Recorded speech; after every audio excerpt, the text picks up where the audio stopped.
साथियों, आज की क्लास में हम देखने वाले हैं फरवरी 2024 का करंट अफेयर की 5वीं क्लास। इसमें हम देखेंगे मोस्टली सम्मेलन, महोत्सव, पुरस्कार और साथ ही हम देखेंगे इसके अंदर कि जो चर्चित स्थान और चर्चित व्यक्तित्व जो रहे हैं उसके बारे में हम बात करने वाले हैं। ठीक है, तो ये जो है फरवरी की करंट अफेयर की हमारी लास्ट क्लास होने वाली है। इससे पहले जो है हमने फरवरी की 4 क्लासें ले ली है, 5वीं क्लास होगी। जनवरी का करंट अफेयर हमारा कंप्लीट हो चुका है, फरवरी का आज हो जाएगा। मार्च का हमने कंप्लीट करवा दिया है, अप्रैल का हमने कंप्लीट करवा दिया है। इसके बाद हम जो है मई का करंट अफेयर शुरू करने वाले हैं और साथ साथ स्टार्ट करने वाले हैं आर्थिक समीक्षा। बहुत ही आसान भाषा में और बहुत ही इंपॉर्टेंट नोट्स आपको यहाँ पे उपलब्ध करवा दिए जाएंगे। आपको जो है क्लासें उपलब्ध करवा दी जाएंगी, बस पढ़ना आपको है। क्या करना है? पढ़ना आपको है। और इसकी सबकी पीडीएफ मेरे टेलीग्राम चैनल गवर्नमेंट गुरु 2.0 पे मिल जाएगा, जिसका लिंक मैंने आपको डिस्क्रिप्शन में दे रखा है।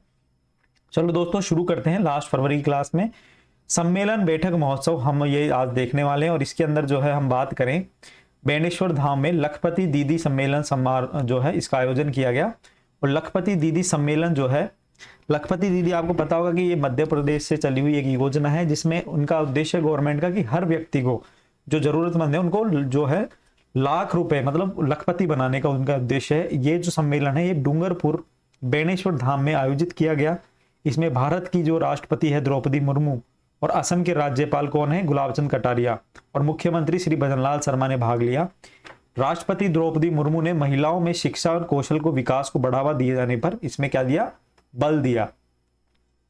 अब इसमें क्या है कि केंद्र सरकार द्वारा भारत में 3 करोड़ महिलाओं को लखपति दीदी बनाए जाने का लक्ष्य रखा गया है। मतलब केंद्र सरकार की जो योजना है कि 3 लाख जो है भारत के अंदर 3 करोड़ महिलाओं को लखपति बनाया जाए, जिसमें राज्य सरकार के द्वारा प्रदेश की 11.27 लाख महिलाओं को अगले 3 साल में चरणबद्ध रूप से लखपति दीदी बनाने का लक्ष्य तय किया गया। एक तरह से हम बोल सकते हैं ये वुमेन एम्पावरमेंट पे बहुत अच्छी योजना है। राजस्थान ग्रामीण आजीविका विकास परिषद राजीविका के तत्वाधान में इस सम्मेलन में महिला स्वयं सहायता समूह को बैंकों से 250 करोड़ रुपए की ऋण राशि तथा महिला निधि से 50 करोड़ रुपए की 50 करोड़ रुपए की राशि के चेक वितरण किए गए। तो मतलब 250 करोड़ रुपए की तो ऋण राशि और महिला निधि के 50 करोड़ रुपए की राशि के चेक वितरण किए गए। इस तरह से जो है 300 करोड़ रुपए की राशि के चेक वितरण किए गए थे बेनेश्वर धाम में। इससे पहले द्रौपदी मुर्मू जो हमारी भारत की राष्ट्रपति, उन्होंने जैसलमेर में भी लखपति दीदी सम्मेलन में भाग लिया था। ठीक है, तो ये ध्यान रखना कि जैसलमेर में भी आई थी ये और आपके बेनेश्वर धाम डूंगरपुर में भी आई थी। आगे देखो, राष्ट्रीय बागवानी शिखर सम्मेलन सह अंतरराष्ट्रीय सम्मेलन की हम बात करें तो इसका आयोजन राजस्थान कृषि अनुसंधान संस्थान दुर्गापुर जयपुर में किया गया। राजस्थान नई तकनीक और नई किस्मों से किसानों की आय बढ़ाने हेतु क्लस्टर आधारित बागवानी फसलों को प्रोत्साहन देने पर चर्चा इसमें की गई। इसमें जो है किसानों की आय की बढ़ोतरी के लिए बागवानी आधारित इको टूरिज्म पर भी फोकस किया गया।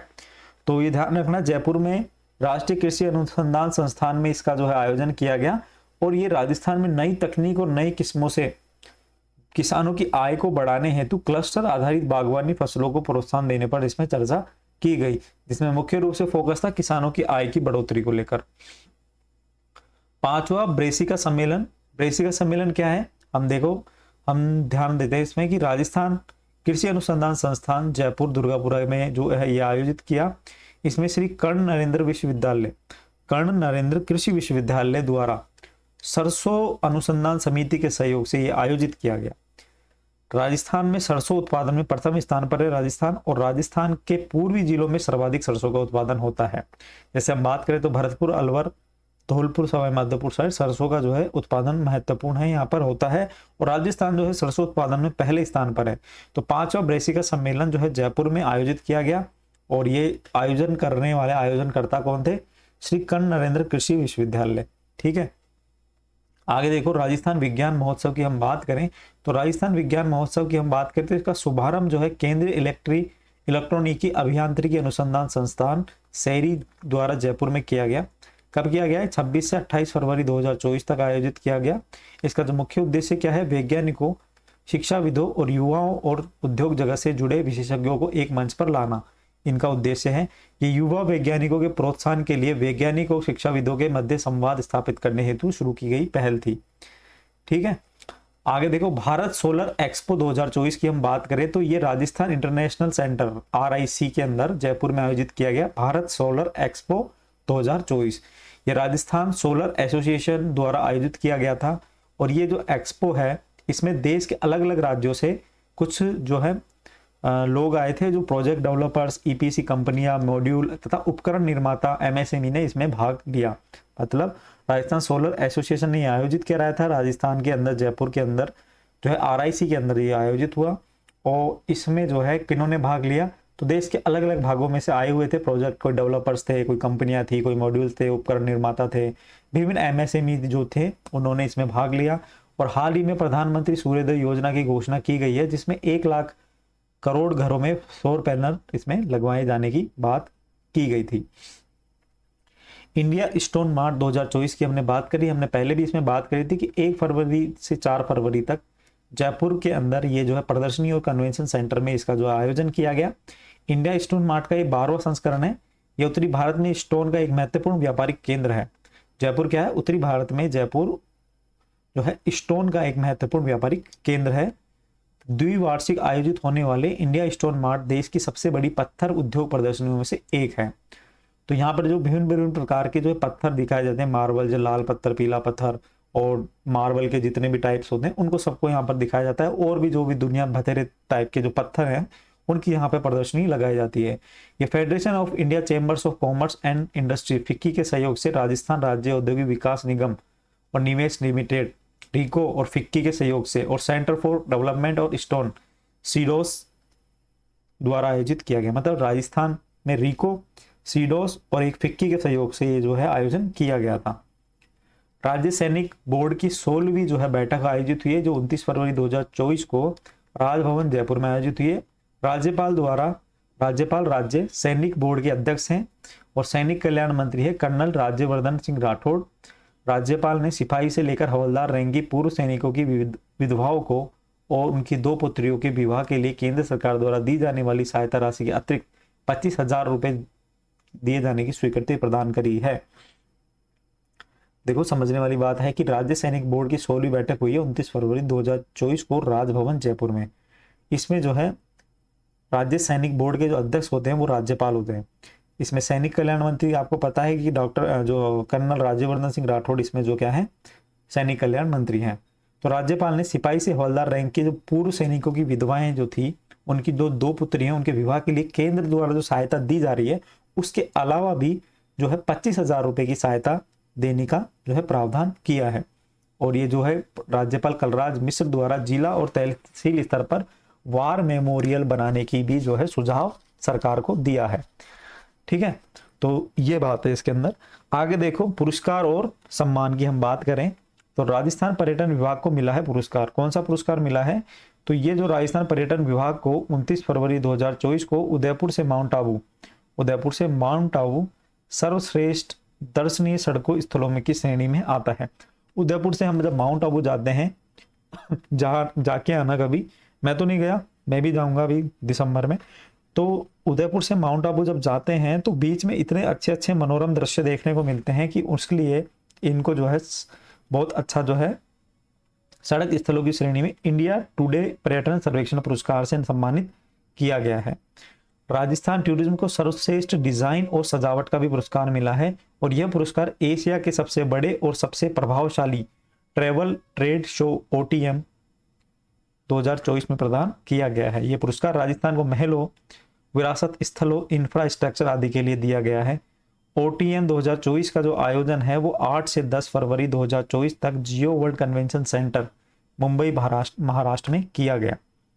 चर्चित स्थानों की हम बात करें तो वो है क्राफ्ट विलेज कुंडा आमेर का लोकार्पण किया गया है। क्राफ्ट विलेज है कुंडा आमेर, उसका लोकार्पण किया गया है।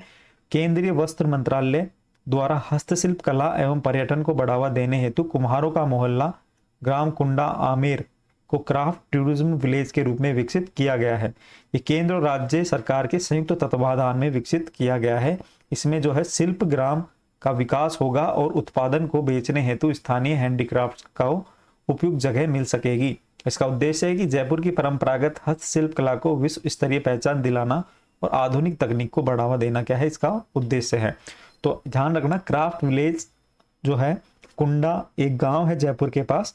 कुंडा एक गांव है जो कि आमेर तहसील में पड़ता है, जयपुर के अंदर आता है। तो इसके अंदर जो है केंद्रीय वस्त्र मंत्रालय द्वारा हस्तशिल्प कला एवं पर्यटन को बढ़ावा देने के लिए कुम्हारों का मोहल्ला यहाँ पर जो है टूरिज्म विलेज के रूप में यहाँ पे विकसित किया जा रहा है। श्री चालक नेची माता मंदिर की हम बात करें, श्री चालक नेची माता मंदिर का पैनोरमा की हम बात करें तो ये बाड़मेर जिले के सेडवा उपखंड के चालकना गांव में स्थित है। ये पैनोरमा जो है इसका अनावरण मुख्यमंत्री श्री भजनलाल शर्मा द्वारा किया गया है। ये राज्य सरकार द्वारा तनोट माता मंदिर, भादरियार माता मंदिर और चालक नेची माता मंदिर को शामिल इसमें किया गया है, जो कि धार्मिक पर्यटन सर्किट में इनको शामिल किया जाएगा। तो ध्यान रखना, तनोट माता, भादरिया राय माता और चालक नेची माता मंदिर को जो है धार्मिक पर्यटन सर्किट के में अंदर शामिल किया जाएगा। श्री आमल जी मंदिर की हम बात करें तो बाड़मेर के गुड़ा मनाली में आलपुर में स्थित है।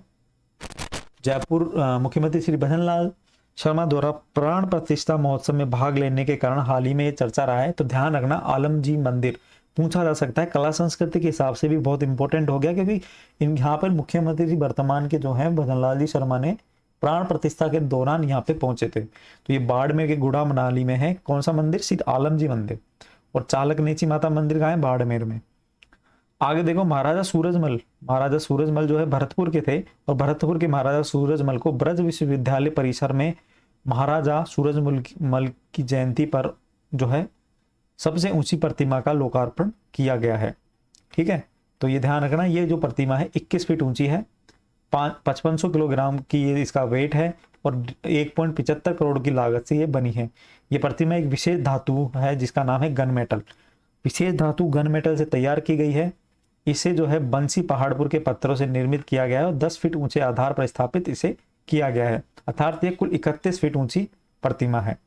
पश्चिमी भारत का सबसे आधुनिक साइंस पार्क की हम बात करें तो ये साइंस पार्क अजमेर में स्थापित है। पश्चिमी भारत का, ध्यान रखना, पूरे भारत की बात हो रही है, जिसमें भी हम बात करें पश्चिमी भारत की बात हो रही है। तो पश्चिमी भारत का सबसे आधुनिक साइंस पार्क की बात करें, जयपुर में भी साइंस पार्क है लेकिन अजमेर में भी, और अजमेर का जो साइंस पार्क है सबसे अत्याधुनिक साइंस पार्क की श्रेणी में आता है।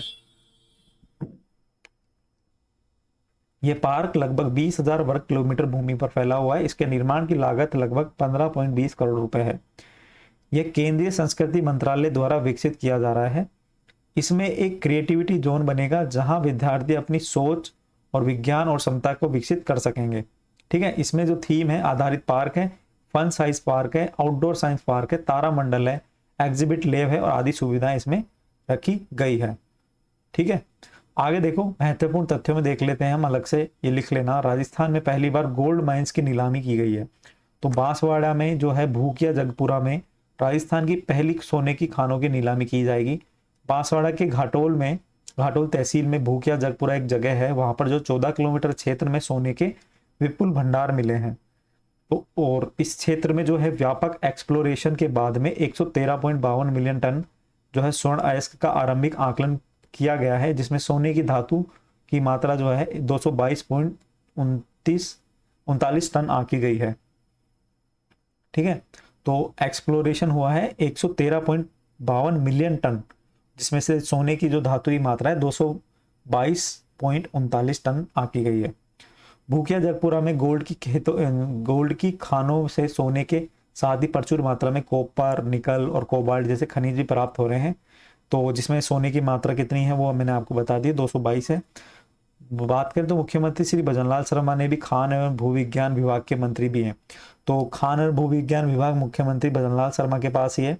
ध्यान रखना, पूछा जा सकता है कि कौन है मंत्री वर्तमान में। तो मुख्यमंत्री पद के साथ साथ इनके पास अन्य विभाग भी है। तो ये जो खान व भूविज्ञान की बात है तो वो भजनलाल शर्मा ही है। देश में सर्वाधिक स्वर्ण भंडार बिहार में है, जबकि राजस्थान में देश में करीब 25% स्वर्ण भंडार अनुमानित है। सर्वाधिक स्वर्ण भंडार बिहार में है देश में। तो यहाँ पे आपका जीके का क्वेश्चन भी तैयार होता है, भारत की जीके का, कि देश में सबसे ज्यादा सोना कहाँ मिलता है, भंडार कहाँ पर है, बिहार में। और जबकि देश के करीब 25% सोना हमारे कहाँ है, राजस्थान में अनुमानित है। मेजर मिनरल्स के 79 ब्लॉकों की ई नीलामी प्रक्रिया शुरू हो रही है और ये पहली बार एक साथ 79 मेजर मिनरल्स मतलब महत्वपूर्ण जो आपके खनिज हैं, उनकी 79 खनिज हैं, उनकी जो है 21 फरवरी से इनकी नीलामी शुरू हुई थी। और इसमें लाइमस्टोन के 68 ब्लॉकों की माइनिंग लीज की नीलामी हुई है। तो ये इतना इंपॉर्टेंट नहीं है, आपको ध्यान रखना है, केवल अभी जो है ई नीलामी शुरू की गई है इनकी।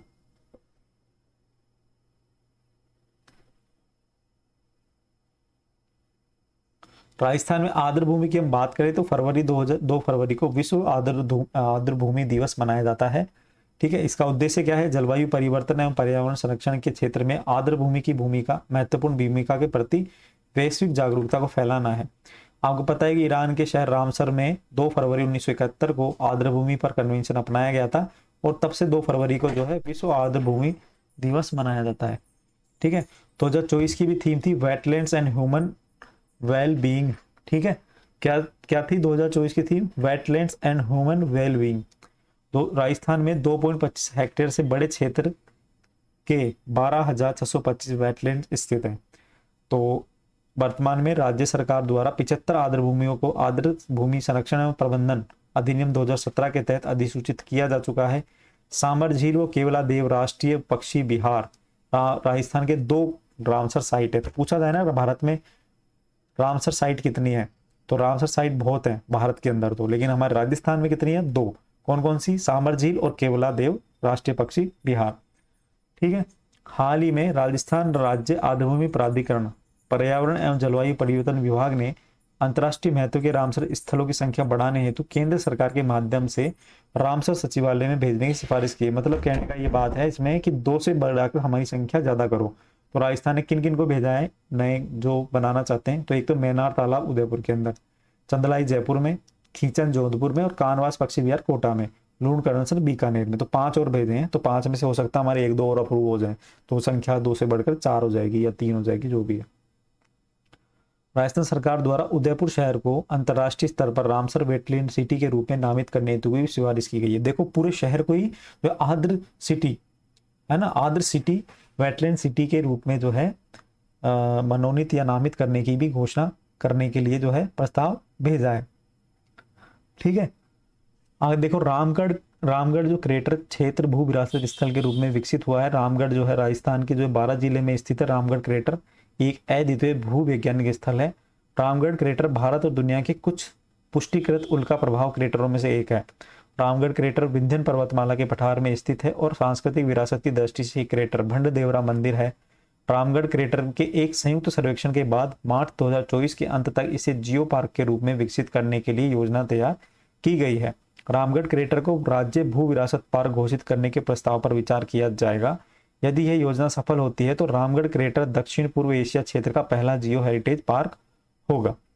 ठीक है, तो क्या होगा? दक्षिण पूर्व एशिया का पहला जियो हेरिटेज पार्क होगा। अगर ये जो है प्रपोजल हमारा एक्सेप्ट हो जाता है तो रामगढ़ क्रेटर क्षेत्र भू विरासत स्थल के रूप में अगर विकसित हो जाता है तो दक्षिण पूर्व एशिया का पहला जियो हेरिटेज पार्क होगा। मतलब भारत का पहला जियो हेरिटेज पार्क होगा, मतलब राजस्थान का पहला जियो हेरिटेज पार्क होगा। ठीक है, क्वेश्चन कैसे भी आ जाए तो इसका आंसर केवल क्या रहेगा? रामगढ़ क्रेटर।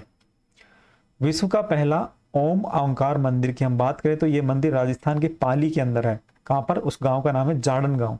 पाली के अंदर एक जाडन गांव है, वहां पर विश्व का पहला ओम आकार का मंदिर स्थापित किया गया है। इसमें जो है 12 ज्योतिर्लिंग, श्री नंदी महाराज और सूर्य मंदिर और दिव्य मंदिर स्थित है।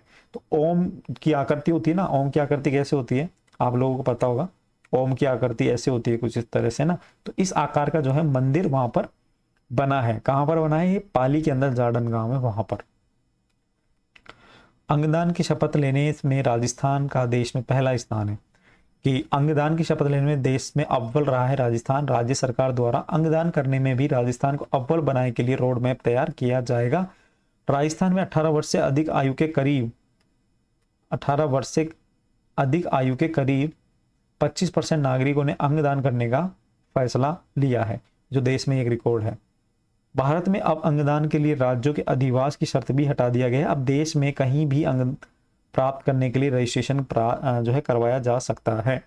ऑर्गन प्लांट के लिए पॉलिसी बनाई गई है। अंगों के सुगम परिवहन के लिए हर एयरपोर्ट पर नोडल ऑफिसर की भी नियुक्ति की गई है। मतलब एयरपोर्ट से अब जो है एक देश से एक स्टेट से, एक प्रदेश से दूसरे प्रदेश में जो है अंग का जो है भेजा जाएगा, परिवहन किया जाएगा, ट्रांसपोर्ट किया जाएगा, क्योंकि अंग ट्रांसप्लांट करने के अंदर जो है बहुत कम समय रहता है कि उसको जो है एक शरीर से जो है दूर रखा जाता है, तो वो अंग खराब नहीं हो, इसलिए जो है जल्दी से जल्दी सुगम तरीके से पहुंचाने के लिए ये जो है एयरपोर्ट पर ये अलग से नोडल ऑफिसर की नियुक्ति की गई है। राजस्थान देश का पहला राज्य है जहां पर जो है ड्राइविंग लाइसेंस पर अंगदान की इच्छा प्रकट करने का विकल्प दिया गया है। मतलब अब आप जब ड्राइविंग लाइसेंस बनवाएंगे तो आपसे वहां पर एक जो है विकल्प भरवाया जाएगा, क्या आप अंगदान करना चाहते हैं अथवा नहीं, तो आपको वहां पे टिक लगाना है, तो उसके हिसाब से फिर आपका जो है लाइसेंस आगे बनने वाला है। ठीक है दोस्तों, तो अभी हमारा फरवरी का करंट अफेयर कंप्लीट हो चुका है। तो फरवरी का करंट अफेयर कंप्लीट हो गया है, तो हम आगे करेंगे कल से मई का करंट अफेयर। ठीक है, मई के करंट अफेयर के साथ देखेंगे इकोनॉमिक सर्वे, तो चैनल पे जुड़े रहना। अच्छा कंटेंट है, आपको लोगों को काफी पसंद भी आ रहा है और आपके एग्जाम में क्वेश्चन आ जाएंगे, चाहे कोई सा भी एग्जाम आपका राजस्थान का हो। ठीक है, तो अपनी जो तैयारी इसी तरीके की है। ठीक है दोस्तों, यूट्यूब पर बिल्कुल फ्री पढ़ाया जा रहा है और सारी चीजें आगे भी आपको फ्री रहने वाली है, और फ्री के साथ साथ बेस्ट चीज क्या है कि अच्छा कंटेंट, तो ये आपको बिल्कुल जो है फ्री पढ़ाया जाएगा। आपको बस करना क्या है कि आप बस चैनल को सब्सक्राइब कर लें, वीडियो जितने भी लोग देखते हैं प्लीज सब्सक्राइब करके वीडियो को लाइक कर दें और जो है अपने दोस्तों के साथ शेयर कर दें। ठीक है, और मिलते हैं नेक्स्ट वीडियो में, अभी के लिए इतना ही, धन्यवाद, जय श्री राम।